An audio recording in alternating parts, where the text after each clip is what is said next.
సరే. Pre wax అంటే pre అంటే ముందు, బిఫోర్ ఆఫ్టర్ లోషన్స్ అన్నాను కదా. ప్రీ అంటే ముందు, తర్వాత ఇది పోస్ట్ వ్యాక్స్ అంటే వ్యాక్స్ చేసేసాక అయిపోయాక మనం అప్లై చేయాలి. ఇది మాయిశ్చరైజర్, జెల్, ఐస్ క్యూబ్స్ ఆ ప్లేస్లో ఇది అప్లై చేసేయచ్చు. అవి కానీ ఇవి కానీ.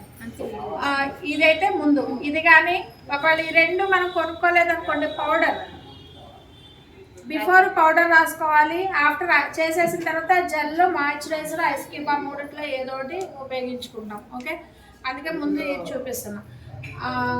యాక్చువల్గా ఇది చూపించిన యూజింగ్, పౌడర్ చూపించిన రెండు చూపిస్తాం. డ్రై అవ్వాలి. ఇప్పుడు ఇంత చేశారు. ఓకే, ఇద్దరు మెయిల్ వర్కర్సే కావాలి. ఎంత సాలరీ అంటే అడిగితే ఎంత అని చెప్పను.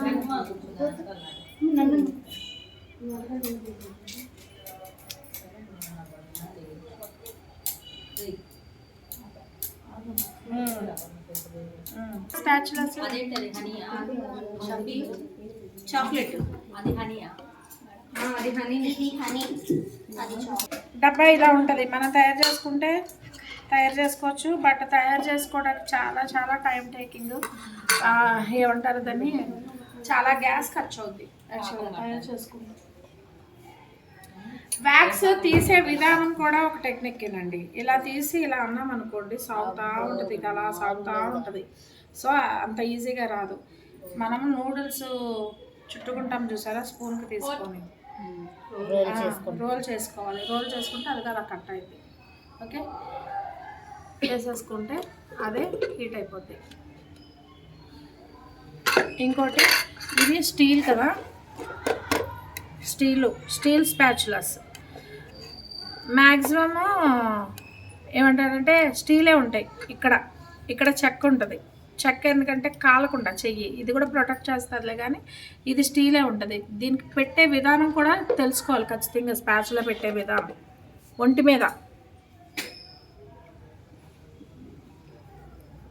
చేయాలంటే ఒకేసారి వేసేసాం అనుకోండి మిగిలిపోతుంది.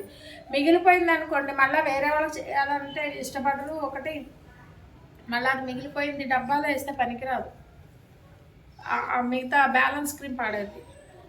సో దేనికి ఇదిగోండి ఇలా కరిగిపోయింది, పలచబడిపోయింది. ఆటోమేటిక్గా ఆఫ్ అయిపోతుంది నాకు తెలిసి. ఒకవేళ ఆఫ్ అవ్వకపోయినా ఆ టెక్నిక్ చూద్దాం. పడింది అంటే బాగా వేడిగా ఉన్నట్టు లెక్క.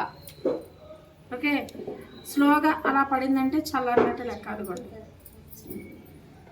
ఓకే, ఇది మీకు గుర్తుకు రావాలి. మనం పాకం పడతాం, అరిసెల పాకం, అదే సేమ్. ఓకే, బిఫోర్ రాస్తాను మీకు చేతికి. నెక్స్ట్ స్పాచులాతో తీసుకొని జస్ట్ వేడిగానే ఉంది, కింద సాగుతాయి. ఈ కింద అంటుకున్నాయి ఇలా సాగిందంటే క్లయింట్ మీద పడిపోతుంది. చుక్క పడిందంటే వెంటనే చెరపడానికి అవ్వదు, ఎందుకు మందంగా ఉంటుంది కదా, కాలిపోతుంది అంత లెక్క. కాబట్టి కింద ఉన్న దాన్ని ఇలా రాస్తున్నాం.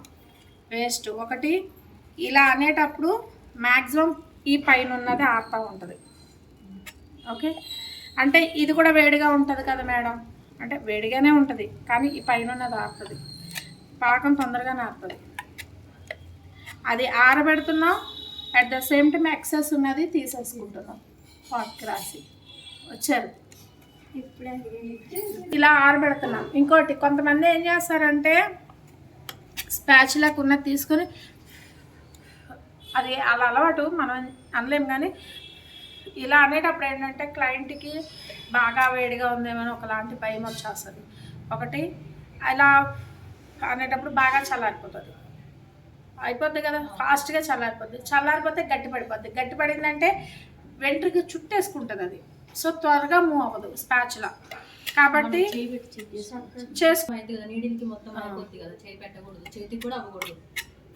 మన చేతికి అంటే వేడి వాళ్ళకి ఎక్స్పీరియన్స్ వచ్చేంత వరకు చేయబెట్టి చేసుకోవచ్చు.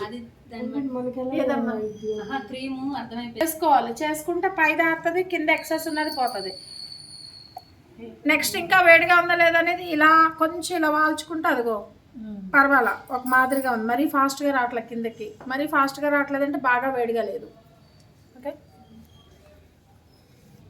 ఇలా పెట్టాను కదా, నేను స్పాచ్లా పడుకోబెట్టలేదండి, ఇలా అంటించకూడదు, నిలువుగా పెట్టాను, అప్లై చేశాను. దీంట్లో స్ట్రిప్ ఏదమ్మా, హెయిర్ డైరెక్షన్ పెట్టే, హెయిర్ ఆపోజిట్లో ఉందనుకోండి, హెయిర్ డైరెక్షన్ ఎట్టుంటే అటు అప్లై చేస్తాము, స్ట్రిప్ ఏమో ఆపోజిట్లో చేస్తాం. ఇదిగో స్ట్రిప్ పెట్టానా, గట్టిగా కొంచెం నొక్కు పెడుతున్నాను, కొంచెం ప్రెషర్ పెట్టి నొక్కు పెడుతున్నా. తీసేటప్పుడు పట్టుకోవాలి, ఖచ్చితంగా టైట్గా పట్టుకుంటే పెయిన్ తక్కువ వస్తుంది, అంతే దానికి టెక్నిక్.